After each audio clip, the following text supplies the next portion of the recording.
Hey Murph. Okay, so this is your own personal video on how to start this thing. I got it going on first pull. So anyways, I'll take you through it. So first and foremost, got to make sure there's gas in it, right? And the vent is open, okay? So lefty-loosey to open the vent.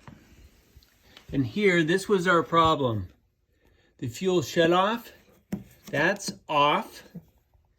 Turn to off. So you want to open that up, okay?